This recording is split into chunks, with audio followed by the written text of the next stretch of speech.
주님 은혜가 우리 성도들 모두와 함께하기를 예수님 이름으로 간절히 축원합니다. 우리 옆에 있는 분들과 함께 인사하기 원합니다. 예수님의 이름으로 사랑합니다. 예수님의 이름으로 사랑합니다. 예수님의 이름으로 사랑합니다. 사순절 기간 예수님의 십자가를 묵상하며 주님 앞에 기도하는 가운데 있습니다. 또 아래층에서는 지금도 우리 주일학교 겨울 행사가 진행되고 있습니다. 중고등부 친구들을 보니까 걸어서 성지순례 한다고 해서 서울 시내에 있는 기독교 유적지들을 찾아다니면서 이제 어제 하루 종일 걸어 다니고 오늘 또 계속 겨울 행사가 진행되고 있고 우리 어린이들도 또 함께 행사를 하고 있습니다. 오후에는 여전도의 연합 헌신 예배가 있고 또 필리핀 우리 단기 선교 다녀온 어린 전도 폭발팀 선교 보고가 있습니다. 위해서 기도해 주시기 바랍니다. 또 사순절 기간 중 우리는 임직자들을 위한 공동회의를 하게 되어집니다. 명단이 발표된 가운데 있습니다. 위해서 기도해 주시기 바라고 새벽 작정 기도회, 릴레이 금식 기도회가 이 사순절 기간 동안 준비되어서 우리가 더 예수님의 십자가를 묵상하는 기회를 얻기를 원합니다. 또 부활절에는 세례나 또 학습, 이번엔 특별히 어린이 세례가 교단의 정착에 따라서 준비되고 있기 때문에 위에서 기도해 주시기 바라고 우리 찬양대는 1부, 2부 찬양대 다 같이 부활절 칸타타를 준비하며 지금 기도하고 있습니다. 또 부활절 후에는 총동원 주일 그리고 임직식이 있게 되어집니다. 여러분 정신 차리고 집중하지 않으면 따라오기가 힘듭니다. 목사도 지금 정신이 없습니다. 하나님이 역사하시는데 성령이 우리를 인도하시는데 우리가 주님 따라 나섬의 그 가운데 주의 은혜를 누려야 될 줄로 믿습니다. 이 모든 과정 우리가 십자가와 함께 하나님 나라를 꿈꾸기 원하고 성령의 인도하심 가운데 우리 모두가 다 굳건히 서기 원합니다. 한 사람도 소외되거나 낙심하거나 하지 아니하고 오히려 주의 은혜를 누리며 그 가운데 성장하기 원합니다. 우리는 지난주 주님의 사역의 핵심으로 십자가를 이야기하며 예수님께서 십자가에 대해서 공식적으로 이야기하시는 말씀을 보았습니다. 예루살렘에 올라가서 이제 핍박받고 죽을 것이고 다시 사실 것을 말씀하셨지요. 우리가 아는 것처럼 예수님의 복음의 핵심은 하나님 나라였습니다. 그런데 이제 주님은 사역의 핵심으로 십자가를 이야기하시며 십자가를 향해 나가게 하십니다. 여러분 제자들의 설교의 핵심이 십자가였다는 것을 너무나도 잘 알고 있지요. 그런데 우리는 여기서 조금 궁금해지기 시작합니다. 하나님 나라와 십자가는 무슨 관계인가? 예수님은 초기에 하나님 나라에 대해서 증거하셨는데 어느 순간 십자가에 대해서 이야기하셨고 제자들은 모두 십자가에 대해서 강조합니다. 더더욱 오늘 장면 속에 하나님이 우리에게 주시는 분명한 비밀이 담겨져 있습니다. 읽은 본문 바로 앞입니다. 진실로 너희에게 이르노니 여기서 있는 사람 중에 죽기 전에 인자가 그 왕권을 가지고 오는 것을 볼 자들도 있느니라 이야기하시거든요. 당연히 인자는 예수님을 이야기하는 것이고 왕권을 가지고 오신다는 것은 하나님 나라가 임하는 걸 이야기하는 거예요. 그런데 그 다음 여기 우리가 읽은 본문 17장에 펼쳐지는 내용은 변화산상의 이야기입니다. 예수님은 이 장면을 통해서 하나님 나라와 십자가를 연결시키고 계십니다. 이 장면은 하나님 나라에 왜 십자가가 필요한지를 우리에게 설명하시는 시작입니다. 이 본문 속에서 십자가와 하나님 나라를 연결시켜서 우리도 복음을 분명히 이해하고 그런 가운데 신앙 성장하기를 소원하며 오늘 십자가와 하나님 나라라는 제목으로 말씀 증거하려고 합니다. 이 시간 말씀 증거할 때에 성령께서 여러분의 마음을 만지시고 주님께 집중하는 가운데 하나님 나라의 능력이 임하고 십자가의 역사 가운데 하나님 나라 백성으로 든든히 서는 우리 성도들 다 되어지기를 예수님 이름으로 간절히 축원합니다. 첫 번째, 하나님 나라의 핵심은 변화입니다. 주님은 변화산상에서 변형되심으로 하나님 나라의 왕이신 예수님의 정체성을 드러내십니다. 하나님 나라에 들어감에 있어서 변화는 주제의 핵심입니다. 변화되지 않고는 하나님 나라에 들어갈 수 없습니다. 그래서 니고데모에게 예수님께서 뭐라고 말씀하셨어요? 물과 성령으로 거듭나야 한다 말씀하셨던 것입니다. 예수님은 변화되신 모습을 통해 하나님 나라를 증거하십니다. 하나님 나라의 복음은 변화에 대한 선포입니다. 가난한 자가 어떻게 됩니까? 부유하게 됩니다. 약한 자가 강하게 됩니다. 병든 자가 고침받습니다. 귀신 들린 자가 자유함을 얻게 되어집니다. 이 은혜, 이 능력, 이 시간에도 여러분 심령의 역사되기를 예수님 이름으로 축원합니다. 하나님 나라는 변화입니다. 그것은 당연히 하나님 나라와 세상 나라가 같을 수 없기 때문입니다. 오늘 본문을 통해서 예수님은 분명하게 우리에게 이야기하시는 겁니다. 예수님이 변화되신 것처럼 우리도 어떻게 해야 된다고요? 변화되어야 된다는 겁니다. 달라져야 한다는 것입니다. 우리는 예수 그리스도를 하나님의 아들로 우리의 주인으로 메시아로 고백하는 사람들입니다. 주인이신 예수님의 말씀을 따라서 이제는 인생관이 변하고 세계관이 바뀌어야 됩니다. 다시 말하면 내 인생을 주님 앞에 주님 말씀 따라 드릴 뿐만 아니라 이제는 세상을 나가서 변화시킬 수 있는 세상의 빛과 소금으로 살아야 합니다. 그런데 변화되지 않으려고 애를 쓰는 분들이 많이 있습니다. 여러분, 그 배후의 역사하는 영은 성령이신가요? 악령인가요? 악령입니다. 제가 늘 강조하잖아요. 영적으로 중립지대는 없습니다. 성령은 계속 우리를 지혜롭게 하시고 변화에 적응하게 하시고 그 가운데서 주도권을 가지고 하나님의 역사를 이루게 하십니다. 그러나 마귀는 안 좋아하게 하고 그 가운데 부정적인 말하게 하고 부정적인 생각하고 사람들에게 낙심과 절망을 줌으로 말미암아 악한 생각과 말로 오염시킵니다. 여러분, 분별해야 될 줄로 믿습니다. 하나님이 얼마나 우리에게 큰 은혜를 붓고 계십니까? 대한민국이 지난 수십 년 동안 얼마나 많이 변했습니까? 또 하나님께서 우리 교회에 얼마나 많은 은혜를 부으셨어요. 많은 변화가 있었습니다. 그 가운데 우리는 기도하면서 성령의 인도하심 따라 말씀 붙잡고 변해야 됩니다. 예수님이 가르쳐 주신 방법을 따라서 이제는 겸손과 사랑을 실천할 수 있는 성도가 되어야 합니다. 고려 500년 불교 때문에 망하고 조선 역사 500년 유교 때문에 망했다고 말합니다. 기독교는 달라야만 합니다. 왜 고려가 불교 때문에 망하고 조선이 유교 때문에 망했습니까? 기득권이 되어서 권세를 누리고 모든 질서를 파괴함으로 말미암아 나라를 망하겠다는 거예요.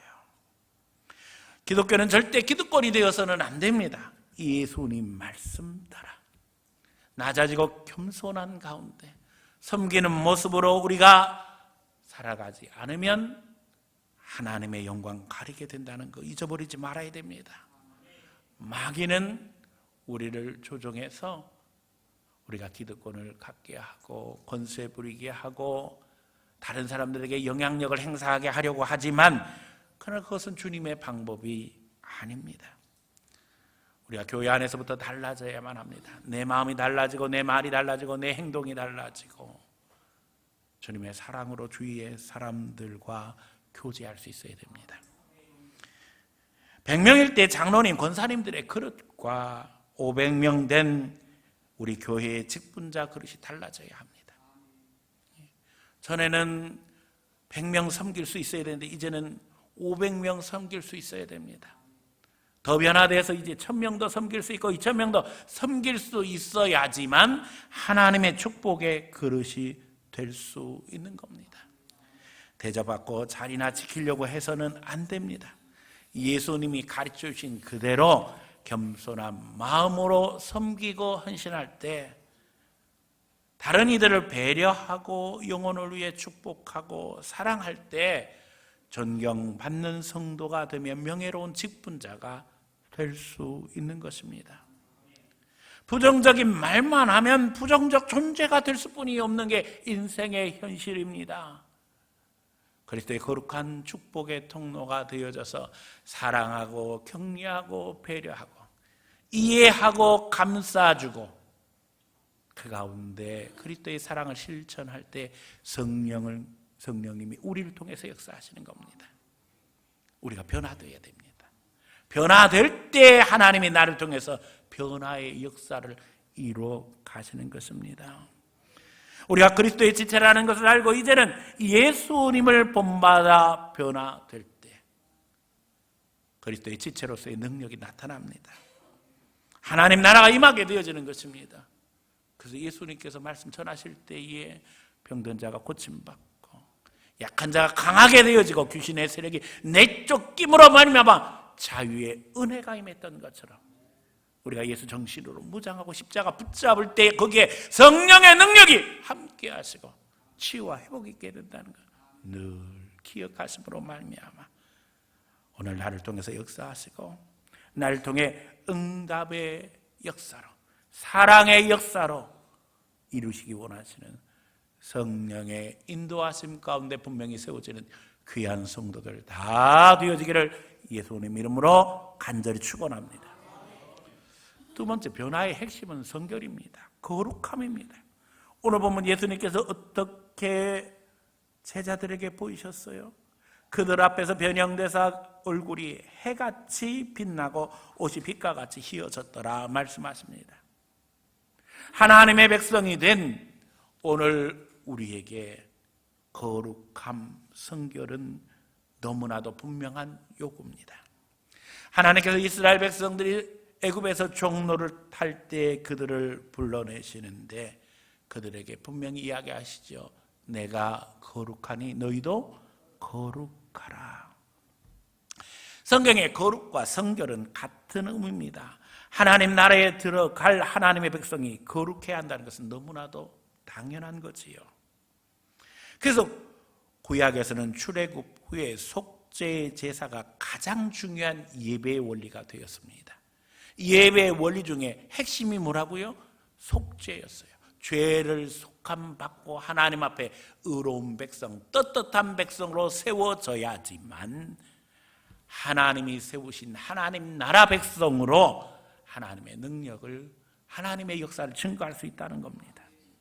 짐승을 잡아서 제사를 드리는 것이 예배의 핵심이 된 이유는 하나님의 백성이 거룩해야 했기 때문입니다.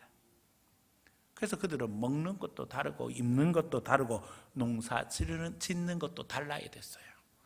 입는 것도 아무거나 입을 수 없었어요. 우리가 흔히 얘기하는 혼방옷은 안 됩니다. 식물 섬유든 동물 섬유든 각각 나누어서 옷을 직조해야 됐어요. 농사 짓는 것도 섞어 뿌리는 건 안 됩니다. 오직 한 가지 작물만 뿌려야 됐어요. 구별해야 됐다는 거예요. 옷을 입는 것도 구별해야 되고 농사 짓는 것도 구별돼야 되고 먹는 것도 아무거나 먹을 수 없었어요.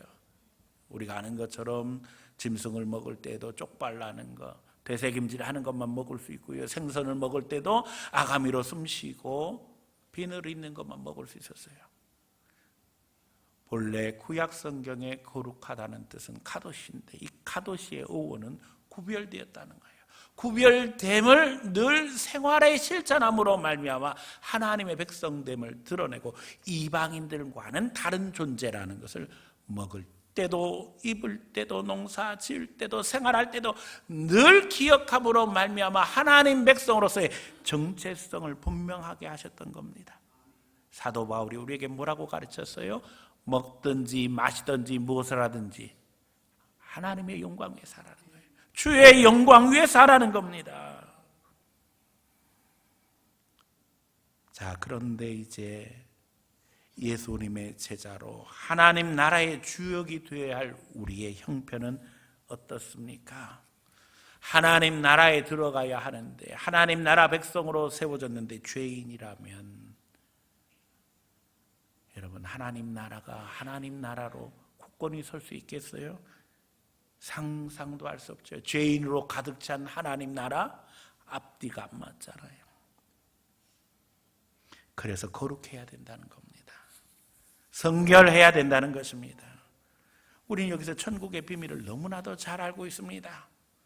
예수님이 제물 되셔서 우리를 위해서 죽으심으로 말미암아 우리는 속죄함 받고 의인이 된 거예요. 변화선생에서 예수님은 강력하게 우리에게 이야기하시는 거예요. 너희도 변화되어야 된다. 주님, 그리하지 마옵소서. 예수님, 어찌 십자가를 지실 수 있겠습니까?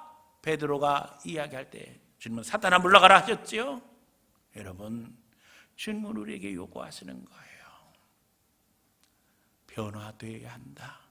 그래야지 하나님 나라에 들어갈 수 있다. 십자가로 말미암아 속죄 받아야 한다. 십자가의 보혈로 성결해져야지만, 거룩해져야지만 하나님의 은혜 가운데 들어갈 수 있다는 거예요. 그래서 세 번째 속죄의 핵심은 뭐예요? 십자가입니다. 속죄함 받아야지만 거룩해질 수 있는데 그 핵심이 어디에 있다고요? 십자가에 있는 거예요. 예수님의 십자가에 있는 거예요. 하나님 나라를 전하시던 예수님이 십자가로 향하신 이유가 그거라는 거예요. 왜 예수님께서 하나님 나라 말씀을 전하시다가 십자가를 향하셨을까? 제자들이 질문하는 내용이 그 질문인 거예요. 그리하지 마옵소서. 오늘 우리의 질문도 역시 똑같지요.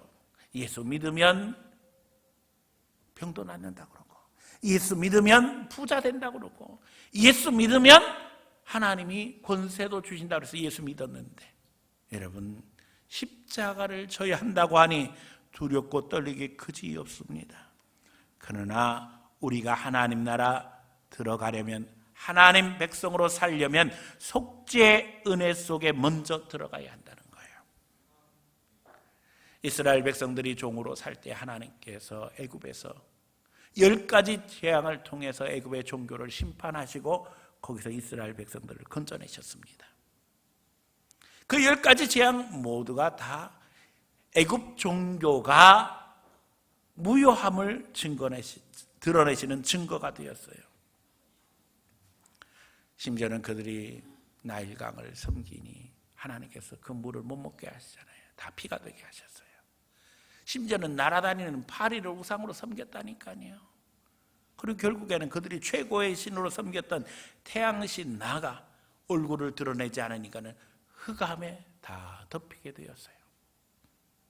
하나님 앞에 애굽 종교는 철저히 무가치하게 되었는데 초태생을 치시니까 애굽 사람들이 늘 초태생으로 제물을 드렸는데 제물 드릴 것도 없고, 장자를 죽이시니까는 제사장 할 장자가 없어서 애굽 종교는 끝나는 겁니다. 그 가운데 유월절 역사를 가르쳐 주시잖아요. 보혈의 피만 하나님의 백성 지킬 수 있다는 거예요. 성경은 홍해에서 이스라엘 백성들이 다 그 바다를 걷는 것이 세례 사건임을 이야기하고 있어요. 오늘 우리가 예수 그리스도의 십자가로 은혜를 누리고 세례 받음으로 하나님과 하나 되어져 믿음의 은혜 가운데 들어왔습니다. 이제 주님께서 가나안 땅에 들어가 예비된 한 곳을 통해서 예배 받으실 것을 가르쳐 주셨는데, 그것은 예루살렘 성전을 의미하는 것이었고, 그 예루살렘 성전은 이제 오직 한 분 예수 그리스도를 통한 구원의 길로 우리에게 성취되어 우리가 그 가운데 은혜를 누리며 하나님 백성으로 서게 되는 것입니다. 이 변화산상의 역사를 통해서 오직 한 분 예수님만이 바로 하나님 나라의 왕으로 우리에게 오셨음을 증거하고 있는 것을 보게 되어져요. 의로우신 예수님, 오직 한 분이신 하나님의 아들이 우리를 위해 희생제물이 되심으로 말미암아 우리의 죄값을 치르게 되었다는 겁니다. 죄송하지만 구약의 제사는 불완전한 제사일 수뿐이 없었어요. 왜냐하면 사람이 죄를 짓는데 대가를 누가 지불해요? 짐승이 지불합니다. 사람의 가치와 짐승의 가치를 비교할 때에 아무리 짐승의 가치가 대단하다고 해도 사람의 가치를 대신할 수는 없잖아요. 다시 말하면 구약의 모든 제사는 완벽할 수가 없는 거예요. 오직 예수님께서 십자가에서 우리를 위한 희생 제물이 되심으로 말미암아 구약의 제사를 포함한 모든 우리의 간절함을 하나님께서 완성시키시고 예수 보혈로 말미암아 이제 우리의 죄가를 완전히 지불하심으로 대속의 은혜를 허락하시고 이제는 그 가운데 우리 모두가 십자가의 속죄 속에 거룩하고 성결한 백성으로 거듭나게 하신다는 것입니다. 성령으로 거듭남이 이것이에요. 예수 그리스도께서 십자가에서 우리 위해서 죽으신 것을 믿고 이제는 인격적으로 예수 그리스도께서 나의 주심을 고백함으로 말미암아 새로운 인생을 출발하는 거예요. 거기에 성령의 역사가 함께하지 않을 수 없다는 거예요. 오늘 우리가 주님의 은혜 가운데 더 깊이 들어가기 원합니다. 이제는 십자가의 보혈에 감격하고 이제는 내 죄 씻으신 예수 그리스도를 바라봄으로 말미암아 그 가운데 성령의 감동을 누리기를 원합니다. 우리가 십자가의 보혈 속에 하나님의 자녀로 굳건히 세워진 것을 믿음으로 고백하게 될 때 우리는 거룩한 그리스도의 지체로 오늘도 하나님의 능력을 행사하며 믿음의 역사를 이루게 되어지는 것입니다. 내가 주님의 손이 되고 주님의 팔이 되고 주님의 입이 됨으로 말미암아 능력과 권능을 행사해서 예수님이 하신 일을 우리도 감당하게 되어지는 것입니다. 여러분, 하나님 나라 백성으로 이제는 주님의 능력을 행사하는 성도들 되시기를 축원합니다. 주님은 여러분을 통해서도 병자를 고치시기를 원하시고 여러분을 통해서 귀신의 세력을 내쫓고 거기에 하나님 나라를 이루기 원하신다는 사실을 기억하고 실천하는 성도들 되시기를 축원합니다. 성경은 여러 곳에서 하나님 나라를 혼인잔치에 비유하셨습니다. 그런데 예수님이 말씀하신 비유에 사람들이 그 잔치에 응하지 않습니다. 여러 가지 핑계를 대고 오지 않을 때에 왕은 하인들에게 나가서 가난한 자나 병든 자나 절름발이 다 초청해서 잔치를 하라고 이야기합니다. 잔치는 벌어지고 이제 왕이 그 자리에 참석했는데 문제가 생겼어요. 예복을 입지 않고 있는 자들이 있어서 왕은 말합니다. 저들을 다 내쫓으라. 여러분, 오라고 할 때는 언제고 예복 안 입었다고 내쫓는 건 뭐예요? 자, 이 예복에 대한 이야기는 요한계시록에 나옵니다. 이 예복, 흰옷은 예수 피로 죄를 씻어 거룩하게 된 자의 옷이라고 분명히 설명하거든요. 요한계시록 7장 9절 이후의 말씀입니다. 이후에 내가 보니 각 나라와 족속과 백성의 방언에서 아무도 능히 셀 수 없는 큰 무리가 나와 흰옷 입고 손에 종려나무 가지 들고 보좌 앞과 어린 양 앞에 서서 큰 소리로 외쳐 이르되 구원하심이 보좌에 앉으신 우리 하나님과 어린 양께 있도다. 이 어린 양은 예수님을 이야기하는 거예요. 모든 천사가 보좌와 장로들과 내 생물들의 주위에 서 있다가 보좌 앞에 엎드려 얼굴을 대고 하나님께 경배하며 이르되 아멘. 찬송과 영광과 지혜와 감사와 존귀와 권능과 힘이 우리 하나님께 세세토록 있을지어다. 아멘 하더라. 장로 중 하나가 응답하여 나에게 이르되 이 흰옷 입은 자들은 누구며 또 어디서 왔느냐. 내가 말하기를 내 주여 당신이 아시나이다 하니 그가 나에게 이르되 이는 큰 환난에서 나오는 자들인데 어린 양의 피에 그 옷을 씻어 희게 하였느니라. 이 흰옷이 예복인 거예요.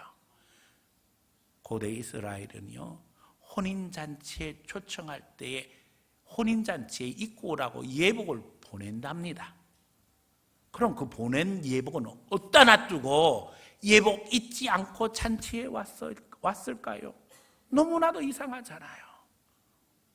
오늘 이 예복이 뭐라고요? 예수 피로 씻음 받아 시게 되어진 증거라는 거예요. 이거 잊어버리고 천국에 들어갈 수 없어요. 주님은 우리를 부르실 때에 십자가 보혈 능력으로 우리를 씻어 의롭게 하시는 거룩한 의의 옷을 이미 입혀주시고 우리를 부르신 거예요. 이걸 믿는 것이 성령으로 거듭나는 겁니다. 거듭난 자만 하나님 나라 백성으로 설 수 있는 거예요. 오늘 주님은 우리가 변화되어야 될 것, 성령의 역사를 통해서 변화되어야 될 것을 말씀하시며 십자가를 이야기하시는 거예요. 십자가 없이 변화될 수 없습니다. 십자가 없이 거룩해질 수 없습니다. 십자가 없이 하나님의 역사를 이룰 수 없습니다. 이제 십자가 붙잡음으로 말미암아 하나님의 자녀로 하나님 나라의 능력을 행사하는 성도들 되시기를 다시 한번 축원합니다. 마귀는 우리를 지금도 지옥으로 끌고 가려고 과거에서 헤어나지 못하게 하고 변화하지 못하게 합니다. 그러나 우리는 예수 보혈 의지하고 죄의 과거를 단절하고 하나님의 은혜를 갈망하는 가운데 변화되어야 합니다.